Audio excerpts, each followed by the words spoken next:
And I'm most importantly mad at the mom. Because you know he's a drunk. You know he's a loser. You still leave your kids with him. This is the problem that I have with women. It don't matter how much you love somebody. And if you want to be with somebody, but don't put your kids in a fucked up predicament. Hey Kim's Click, I'm back again, and welcome to another Real Spill with Kimberly TV episode during Vlogmas. So as you guys can see, it's a little bit of a different setup. It is winter, and I got my cute little hat on. Baby, clock it. Not the TikTok shop one, the official one from Saks. Okay, clock it. Anyways, I'm next to my tree. I hope that does not bother y'all. I just thought it was getting real festive. Like, I'm next to my tree. It's Vlogmas. It's Christmas time. Jingle bells, jingle bells, jingle. Hey, hey. Anywho, we are gathered here today to talk about a not so exciting topic. So today we are talking about Christopher Schultz. If you guys have not heard about this, it is the man that was charged because his daughter died in a car. The death was definitely his fault, and we're going to get into it. Marana hot car death of 2-year-old. Okay, so Chris Schultz ended up being charged for it, and I just want to talk to you guys about the case and give you my reaction to the video. I am going to put certain clips and things of that nature so you guys can see it, but I'm not going to play it while I talk. So the story changed a few times. So from the video that I watched, the mom apparently came home, greeted her 2 other children, and said, "Where is the baby?" And he looks around, la-di-di-da, goes to the car. Boom, she's in the car. She's unresponsible. Okay, mind you, the mom is supposed to be an anesthesiologist, okay? The dad, they did not actually list what he do. I'm not sure if he was a stay-at-home dad. I'm not sure what happened. So anyways, he said that they pulled up. He left the baby in the car for a nap. That's what he said. And that the car was on, blase, blase. This basically shouldn't have happened. Mind you, as they're interviewing him, he's pacing. Like, at one point, he was just like pacing. He was like out of breath. He was like pissed off. Then the next moment, he was drinking water. And it really disturbed me because imagine, at this point, they're telling him that your child is dead. The child is not breathing. The child is not alive at this moment. The man goes to the refrigerator and grabs a cup of water. It's not funny. It's just like almost unbelievable that you just accidentally kill your child. And you like, I need a drink. So then he walks off. He's about he's going to take a shower. They're like, we can't let you out of our sight. You're not taking no shower. Standing by. Why can't I take a shower while you stand by? What is? It's not necessary right now. Okay. I'm not going to stand here and watch you shower. Boom. They end up deciding to let him go to the hospital with his wife and his kids. My problem with that is the wife, I personally feel like them kids shouldn't be with the wife, if I'm being completely honest. And I say this because deep sea diving further into the case, the investigators come to find out that this was not his first time doing this. This is not his first time doing this. He's left the kids in the car numerous of times. The wife is talking to him about his drinking. You're drinking and you're going over 100 miles with my child in the car. And he's like, well, the baby sleep. It don't matter. And she's like, no, Dad, you shouldn't be doing that with the kids in the car, blah, blah, blah. So this is a pattern. This is history. Also, another thing they found out, the neighbors have been looking for their kids on multiple different occasions. Meaning that while in Christopher Schultz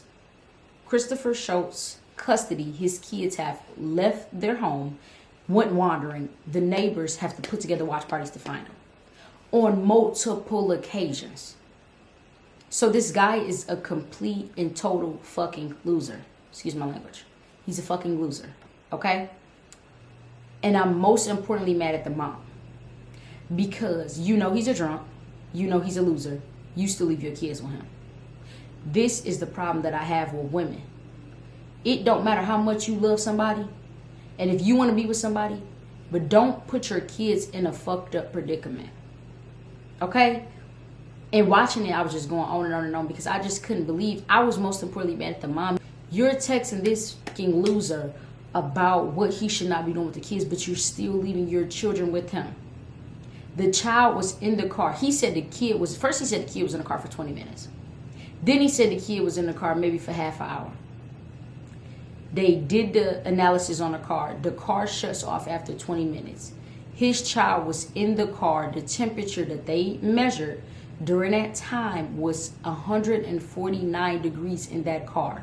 The baby was in the car from 12 to 4, almost 5 o'clock. Meanwhile, her father, Christopher Schultz, was inside of his home drinking because he took the kid. His car showed that he went to the liquor store. They went to the liquor store. He claimed he went to a doctor's appointment, but they said that didn't fall through. But they did find his car at the liquor store. So he went to the liquor store, came home, got effed up, watched a little bit of porn, did a little bit of shopping on Nordstrom. He was shopping on Nordstrom's. They pull up his record. He's shopping and his daughter is probably already dead in the car. And the guy is shopping like, I cannot make this up. And the fact that I don't give a damn how much you love somebody. When you know a pattern, it didn't even seem to me as if the mom, like none of the police footage showed the mom distraught. It didn't show the dad distraught. Nobody was distraught. They was just like, oh wow. He was like, oh my God, I didn't mean to, my daughter, my daughter. It was just like theatrics, but it wasn't like sincere. It wasn't like a realization like I really screwed up this time. He was just like, am I going to jail? Am I going to jail? Like, it wasn't like, I feel sorry I just lost a child. It was like, what's going to happen to me? Okay.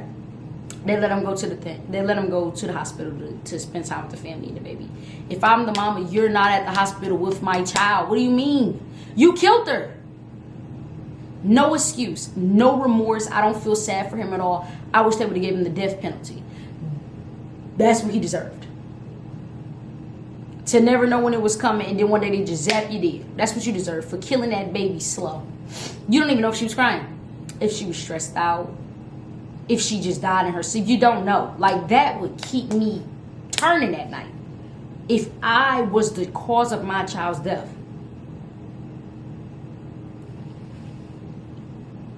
Okay, so a couple days later, they come to get him after they did all the investigations. They come to get him. He dropped to his knees at the door. Christopher. No. It's okay. It's okay. No. Okay. So, no. Listen. No. Listen. Okay. No. This doesn't change. And the mom and the mother-in-law were cursing at the police, saying, oh, he can't even wait till after the funeral. Y'all couldn't wait till after the funeral. Y'all are heartless. Can you say bye to our kids? So I don't want the Wait kids. till after the funeral? I don't want the kids to see Dad get hauled off. Seriously? Am I gonna be there for my baby's funeral? That's gonna be between you and the court. Can I give him a kiss? Yeah, that's fine. Hold on. I love you. I love you. There you go. Chris, I'm gonna be here and I'll take care of everything. I love you. I love you. Okay. The funeral is private. No heart. No heart at all. Okay. The police is heartless for arresting your loser of a fucking husband. At that moment, they should have took both of them. They should have took both of them and called CPS on them kids. Call CPS to come pick up the kids. Because clearly nobody's in the right state of mind. Nobody's in the right state of mind. If you think for 1 second that that loser of a person should have been out of jail after killing your child, he might as well went outside and shot her in the head. That would have been faster than her dying in a car for 4 fucking hours. Imagine, think you taking that la la la la. You can't get up? You can't imagine it. But imagine with your child. Are you serious though? Like, I couldn't be bothered with anybody that is not taking adequate care of my child. Dad or not. That's the most important thing. A lot of people say that your kids are the safest when they're with their parents. That's not always the case. If you know that you are dating a loser drunk of a person, mind you, even in their text messages, he was a fucking loser. He's texting her, I know I'm the worst person in the world. I know you hate me. I know. Insecure, bum, fucking loser. he was battling something of his own. Okay? And like I said, if you want to deal with the psychoticness and you want to be like, oh, I do love you, don't subject your children to that. If you know that the daddy is a drunk and he's not able to watch your kids adequately and make sure that they're safe and comfortable until you get home from work, then take them to their grandparents' house, put them in a daycare. She's an anesthesiologist. Look at their house, dumb. The truck that the kid died in was sick. I'm sorry. I'm not sorry. It was a beautiful truck. I'm sorry that the child died in the beautiful truck because I don't think the kid should have died regardless, but I'm saying the truck was gorgeous. Look at their home. They had an amazing home. So they had a little coin. Anesthesiologist got a little coin. So you could have put your children in daycare. And you also could have put that bum husband of yours, if you loved him so much, in a rehab while your kids was at daycare. They should have all been somewhere separately, safe and getting themselves, getting taken care of. That's what should have been happening. But no, we leave the drunk to watch the kids when on multiple occasions he's proved that he's unfit. But then that's another thing with these CPS and things like that. I just watched, now this is a far leap of faith, but I just watched Cardi B and somebody called CPS and they went to go check her kids immediately because somebody called in a false report, right? Another instance with Keisha Kaylee. They call on her all the time. They say, oh, the kid ate a vegetable. The CPS run out. Oh my God, let me check the kids. But on a sense where the neighborhood watch has had to come together multiple times to find them children. And these women are, this family is white, Caucasian. Multiple times people have seen that he's a drunk and that the kids are not safe. They wandering, y'all helping looking. And nobody pick up the telephone? Nobody called CPS, or did somebody call CPS and it wasn't a point because these are not women of color or of some other descent other than Caucasian? That's what I mean. When y'all send CPS out, to do shits and giggles, but when it's something actually going on, nobody's protecting them children. Nobody's protecting them children, because if somebody called and said the kid got out the house and was walking around the block, CPS should have been there immediately.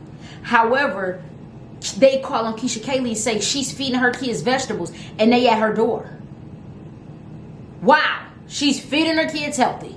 You know what I'm saying? So it's just like ridiculous. It's ridiculous in every aspect. And another thing, it could be that these people didn't call because they're like, all like a tight-knit community and all this dumbness. So nobody protected them children. As many times as y'all found them children walking around, or y'all have seen that, witnessed that he's a drunk and he is not in the right state of mind to care for them kids because the neighbors were spilling the beans.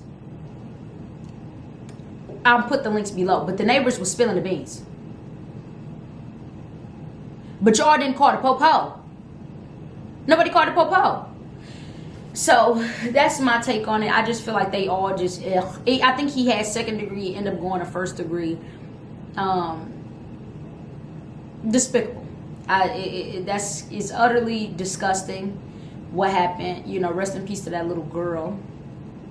It's no telling what she went through before she passed, and that will keep my mind gearing, I'm sure, for a while, because it's just inhumane. A two-year-old.